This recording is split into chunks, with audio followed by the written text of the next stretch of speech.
Welcome to my YouTube channel knowledge is power. मैं शुभदीप चटर्जी सबसे पहले तो आप लोगों को वेलकम करता हूं। और आज का जो टॉपिक है वो एक बहुत ही स्पेशल टॉपिक है, वो है डिसोल्यूशन ऑफ पार्टनरशिप फर्म्स। पहले मैं आज के क्लास में आप लोगों को जो कानून है, जो लॉ है behind the topic of dissolution, वो मैं आज आप लोगों को पहले समझाना चाहता हूँ। आई होप आपको अच्छे से मैं इसको क्लियर करूंगा। फिर मैं नेक्स्ट जो वीडियो आने वाला है उसमें मैं इसका जो अकाउंटिंग पार्ट है उसको मैं अच्छे से आप लोगों को डिटेल में एक्सप्लेन करूंगा। तो आज का क्लास स्पेशली डेडिकेटेड रहेगा मेरे लिए टुवर्ड्स द लॉ पार्ट, ठीक है, understanding the topic of dissolution, उसके ऊपर कॉन्सेंट्रेटेड रहेगा। तो शुरू करते हैं, लेकिन सबसे पहले मेरा आप सबसे अपील है कि मेरा वीडियो को, चैनल को प्लीज लाइक करिए, शेयर करिए एंड सब्सक्राइब जरूर करिए।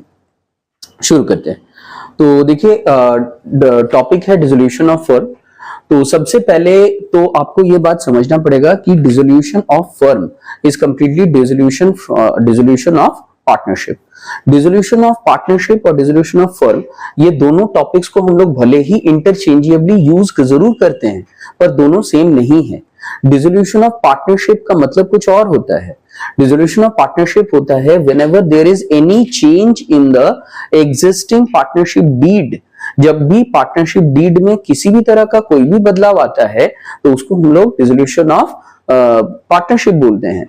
जबकि डिसोल्यूशन ऑफ फर्म हम लोग उस सिचुएशन को बोलते हैं जब फर्म का बिजनेस को ही क्या कर दिया जाता है, क्लोज डाउन कर दिया जाता है।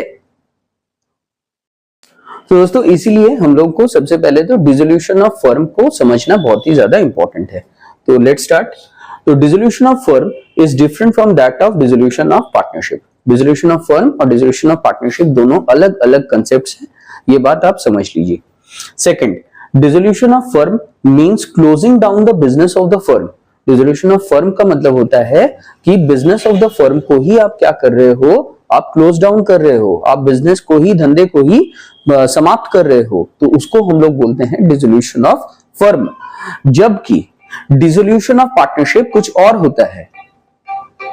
हाँ, तो दोस्तों दोनों में क्या फर्क है उसको डिस्कस करते हैं। देखिए, dissolution of partnership can take place whenever there is any change in the existing partnership agreement between the partners. It can take place in case of, ठीक है, मैं ABCD करके सारे केसेस को डिस्कस किया हूं।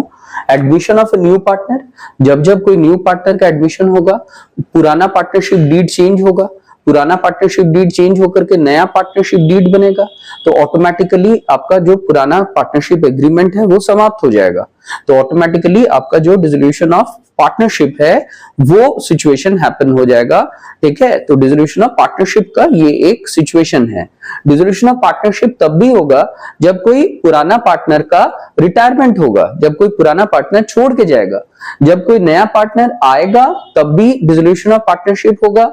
जब कोई पार्टनर छोड़ के जाएगा तब भी डिसोल्यूशन ऑफ पार्टनरशिप होगा। डेथ ऑफ ए पार्टनर होगा, यानी कि किसी पार्टनर का मृत्यु हो जाएगा, तब भी ऑटोमेटिकली आपका जो पार्टनरशिप फर्म है, पार्टनरशिप है, वो डिसॉल्व हो जाएगा, वो बंद हो जाएगा। अगर किसी कोई पार्टनर या एक से ज्यादा पार्टनर अगर इंसॉल्वेंट हो जाएगा, दिवालिया घोषित हो जाएगा, दिवालियापन से ग्रसित हो जाएंगे, तो in that case also partnership agreement मतलब will be null and void. तो ऑटोमेटिकली क्या हो जाएगा, आपका जो पार्टनरशिप है वो डिसॉल्व हो जाएगा। Change in the existing profit sharing ratio, अगर कोई चेंज हो रहा है एग्जिस्टिंग प्रॉफिट शेयरिंग रेशियो वगैरह में एक्सेट्रा, या कोई और तरह का चेंजेस हो रहा है जो कि पुराना पार्टनरशिप डीड में नहीं था, तो ऑटोमेटिकली पुराना पार्टनरशिप डीड चेंज होगा। तो again dissolution of partnership will take place. Expulsion of a partner, expulsion मतलब अगर मान लीजिए कोई पार्टनर बहुत ज्यादा बदमाशी कर रहा था या वो किसी का बात नहीं सुन रहा था, मनमानी कर रहा था, तो उसको सभी पार्टनर्स मिल करके उसको निकाल भी सकते हैं। तो सभी पार्टनर्स मिल करके उसको निकाल दिए तो उसको हम लोग एक्सपल्शन बोलते हैं।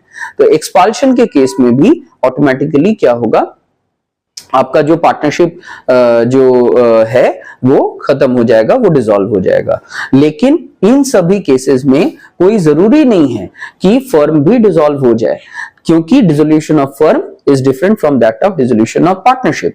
अगर इन वजहों के वजह, इन सिचुएशंस के वजह से अगर फर्म को बंद करने का नौबत आ गया, तब जाकर के हम लोग डिसोल्यूशन ऑफ फर्म बोल सकते हैं। बहुत समय देखा गया है कि dissolution of partnership later on gets converted into dissolution of partnership. ऐसा कौन कौन से हालात में होगा वो आइए हम लोग डिस्कस करते हैं। तो सबसे पहले आइए हम लोग डिस्कस करेंगे कि modes of dissolution of partnership firm क्या क्या होता है। मोड्स मतलब कौन कौन से तरीके से पार्टनरशिप फर्म को डिसॉल्व किया जा सकता है। तो आप देख सकते हैं मैंने यहां पे लिखा है without intervention of the court, यानी कि बिना कोर्ट का किसी भी तरह का इंटरफेरेंस का, और दूसरा होता है by order of the court. ठीक है, ऑर्डर ऑफ द कोर्ट ये सेक्शन 44 में डिस्कस किया हुआ है of the Indian partnership act. ठीक है, तो ये ध्यान दीजिएगा। तो ये सारे चीजें एज पर लॉ हम लोग डिस्कस कर रहे हैं। Without intervention of the court को पहले डिस्कस करते हैं, यानी कि ऐसे सिचुएशंस जहां पे कोर्ट को हस्तक्षेप करने का कोई आवश्यकता नहीं पड़ रहा है। तो मैंने अलग अलग पॉइंट वाइज इसको डिस्कस किया है। First, by mutual agreement, section 40 उसको डील करता है, म्यूचुअल एग्रीमेंट को। सेक्शन 40 के बाद सेक्शन 41 डील करता है कंपल्सरी डिसोल्यूशन को। सेक्शन 42 डिस्कस करता है on happening of an event को, सिचुएशन को। बाय नोटिस सेक्शन 43 को डिस्कस करता है। एक एक करके डिस्कस करते हैं। म्यूचुअल एग्रीमेंट का मतलब होता है सभी पार्टनर्स के आपसी सहमति से जब फर्म को बंद करने का फैसला लिया जाता है तो कोर्ट को हस्तक्षेप करने का कोई आवश्यकता यहां पे नहीं पड़ता है, सब हंसी खुशी हो जाता है, तो कोई दिक्कत नहीं होता है। तो ये होता है आपका सेक्शन 40 में मेंशन किया हुआ है। इस तरह का पार्टनरशिप, इस तरीके से पार्टनरशिप फर्म को डिसॉल्व करना is mentioned under section 40। Compulsory dissolution is mentioned under section 41। Compulsory dissolution तब होता है जब एक पार्टनर को छोड़ करके बाकी सभी पार्टनर्स ऑटोमेटिकली क्या हो चुके हैं, वो इंसॉल्वेंट हो चुके हैं, तो it will be compulsorily dissolved. मतलब वो फर्म का अब कोई वैल्यू नहीं रहा, वो फर्म ऑटोमेटिकली उसको बंद होना ही है। तो इसमें कोर्ट का हस्तक्षेप का भी जरूरत नहीं पड़ना चाहिए। इसके बाद on happening of an event, हो सकता है कोई इंपॉर्टेंट पार्टनर का डेथ हो गया या कोई इंपॉर्टेंट पार्टनर इंसॉल्वेंट हो गया और उसके बगैर बाकी पार्टनर्स लोग कंफर्टेबल फील नहीं कर रहा है बिजनेस को कंटिन्यू करने के लिए, तो इन दैट केस ऑल्सो यहाँ पे वो लोग डिसाइड कर सकता है कि फर्म को क्लोज कर दिया जाए। या किसी सिंगल पार्टनर यहाँ पे नोटिस दे सकता है बाकी पार्टनर्स लोगों को कि वो चाहता है कि फर्म को क्लोज डाउन कर दिया जाए। तो सेक्शन 43 में ये जो नोटिस है वो उसको दे सकता है पार्टनर्स, अपने साथी पार्टनर्स लोगों को। तो जो पार्टनर्स लोग हैं वो अगर इस नोटिस के अंतर्गत वो अगर डिसाइड करते हैं कि हाँ ठीक है फर्म को क्लोज कर दिया जाए, तो ये भी एक तरीका यहाँ पे हो सकता है। फिर section 44 by order of the court को अब हम लोग डिस्कस करेंगे। कोर्ट का हस्तक्षेप का कब कब जरूरत पड़ेगा? कोर्ट का हस्तक्षेप का जरूरत पड़ेगा जब एक पार्टनर मेंटली डिसबैलेंस्ड हो चुका है। हम लोग लॉ के लैंग्वेज में हम लोग ऐसे लोगों को हम लोग बोलते हैं person has become of unsound mind, मतलब उसका दिमागी हालत बहुत ही ज्यादा खराब हो चुका है, वो कुछ याद नहीं रख पा रहा है या हो सकता है वो पागल हो गया होगा। तो इन दैट केस ऑल्सो यहाँ पे फर्म क्या कर सकता है, कोर्ट यहाँ पे हस्तक्षेप करके किसी सिंगल पार्टनर, अच्छा याद रखिएगा, और कोर्ट ऑर्डर तभी देगा जब कोई सिंगल पार्टनर ऐसा सूट फाइल करेगा कोर्ट के पास, मतलब केस करना पड़ेगा कोर्ट के पास, आपको एक केस लेकर के जाना पड़ेगा कि सर देखो मेरा कोई पार्टनर जो है उसका वो अनसाउंड माइंड हो चुका है, तो कोर्ट हस्तक्षेप करके क्या करेगा, वो यहाँ पे कर सकता है इसको बंद फर्म को। इसके बाद when a partner is guilty of misconduct, जब पार्टनर क्या हो चुका है, कोई गलत काम कर रहा है, it is guilty of misconduct. या फिर when a partner has become of permanently incapable, जब वो बहुत ज्यादा उसका तबीयत खराब हो चुका है या वो किसी तरीके से इस ऐसा सिचुएशन ऐसा बिहेव कर रहा है कि वो अब और केपेबल नहीं है, वो अब और पार्टनर का जो ड्यूटीज है उसको परफॉर्म करने के लिए बिल्कुल भी वो अब और कैपेबिलिटी नहीं रख रहा है, तो इन दैट केस हम लोग यहाँ पे कोर्ट के द्वारा हस्तक्षेप करके उस फर्म को क्या करवा सकते हैं, बंद करवा सकते हैं। अब आप देखिए, व्हेन अ पार्टनर विलफुली और persistently commits breach of partnership agreement, जब एक पार्टनर जानबूझ के और बार बार क्या करता है, पार्टनरशिप एग्रीमेंट का उल्लंघन करता है, तो भी यहां पे क्या हो सकता है, पार्टनरशिप को क्लोज डाउन किया जा सकता है by order of the court. हाँ, तो दोस्तों इसके बाद नेक्स्ट जो पॉइंट है वो है कि when a partner has transferred the whole of his interests in the firm to a third party. यहाँ पे इंटरेस्ट का मतलब दिलचस्पी नहीं है या ब्याज नहीं है, यहाँ पे इंटरेस्ट का मतलब होता है आपका शेयर ऑफ प्रॉफिट। तो अगर कोई पार्टनर अपना शेयर ऑफ प्रॉफिट किसी थर्ड पार्टी को बिना किसी दूसरे पार्टनर लोगों से कंसल्ट किए अगर वो ट्रांसफर कर देता है, तो यहाँ पे कोर्ट का आदेश लेकर के फर्म को ही डिसॉल्व करवाया जा सकता है, अगर कोई पार्टनर कोर्ट के पास अपील करेगा तो। ये सभी केसेस में कोर्ट के पास अपील करने के बाद ही ये सब हो पाएगा।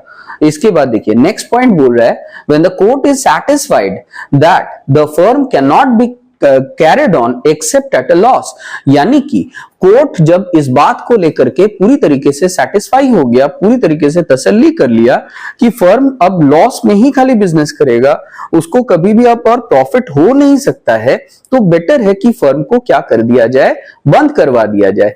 तो ऐसे हालात में भी कोर्ट को आदेश देने के लिए हम लोग अपील कर सकते हैं, और कोर्ट यहाँ पे कोई भी कंपिटेंट कोर्ट यहाँ पे क्या कर सकता है, फर्म को डिसॉल्व करवा सकता है। इसके बाद some other just and equitable reason as per the court, मतलब कोई रीजन जो कोर्ट को सही लगेगा, जो जनता के हित में होगा, उन हितों को, जनता के हितों को ध्यान में रखते हुए, पब्लिक इंटरेस्ट को ध्यान में रखते हुए और डेफिनेटली फेयरनेस का प्रिंसिपल को ध्यान में रखते हुए, अगर कोर्ट को लगेगा कि फर्म को डिसॉल्व करवा देना ज्यादा सही है, तो कोर्ट ऐसा आदेश दे सकता है। तो इस तरीके से फर्म को हम लोग डिसॉल्व करवा सकते हैं। हम लोग आज के क्लास में क्या पढ़ें, एक बार मैं रिकैप करवा देता हूं। डिसोल्यूशन ऑफ फर्म का मतलब होता है फर्म का बिजनेस को बंद कर देना। डिसोल्यूशन ऑफ पार्टनरशिप का मतलब होता है पार्टनरशिप एग्रीमेंट को चेंज करना या पार्टनरशिप एग्रीमेंट में किसी भी तरह का बदलाव लाना, चाहे वो एग्रीमेंट के जरिए, चाहे वो एडमिशन के जरिए हो, चाहे वो रिटायरमेंट के जरिए हो, चाहे वो डेथ के जरिए हो, चाहे वो किसी भी पार्टनर के इंसॉल्वेंट होने की वजह से हो, तो किसी भी तरह का जो बदलाव आएगा पार्टनरशिप एग्रीमेंट में, उसको हम लोग यहाँ पे कहेंगे डिसोल्यूशन ऑफ पार्टनरशिप। इसके बाद मैंने आपको बोला कि modes of dissolution of firm क्या क्या होता है, बिना कोर्ट का हस्तक्षेप का और कोर्ट के हस्तक्षेप के करने के बाद, without intervention of the court and by order of the court. Without intervention of the court में 4 पॉइंट्स आते हैं, तो आपको ध्यान में रखना होगा। बाय म्यूचुअल एग्रीमेंट, ठीक है, by compulsory dissolution, on happening of an event, by notice, और जब हम लोग कोर्ट का हस्तक्षेप करने के बाद ऐसा हो रहा है, तो यहाँ पे टोटल 7 पॉइंट्स आएंगे। पहला है कि जब पार्टनर, कोई ना कोई पार्टनर अनसाउंड माइंड का हो गया होगा। सेकंड, जब वो परमानेंटली इनकेपेबल हो गया होगा। थर्ड, जब कोई मिसकंडक्ट किया होगा कोई पार्टनर। चौथा, जब कोई विलफुली पार्टनर कोई जानबूझ करके बार बार पार्टनरशिप एग्रीमेंट का उल्लंघन कर रहा है, मान नहीं रहा है। पांचवा, जब कोई पार्टनर अपना पूरा इंटरेस्ट किसी थर्ड पार्टी के नाम पे ट्रांसफर कर दिया बिना किसी से इजाजत लिए। इसके बाद 6th पॉइंट, जब कोर्ट इस बात से सेटिस्फाइड है कि फर्म को अब बस लॉस ही होगा, कभी प्रॉफिट हो नहीं सकता है। और लास्ट, जब कोई दूसरा just and equitable reason court को मिल जाएगा, तब भी फर्म यहाँ पे बंद करवाया जा सकता है कोर्ट के आदेश लेने के बाद। तो इस तरीके से हम लोग क्या कर सकते हैं, चीजों को याद रख सकते हैं। Thank you for watching today's video. Please like, share and subscribe.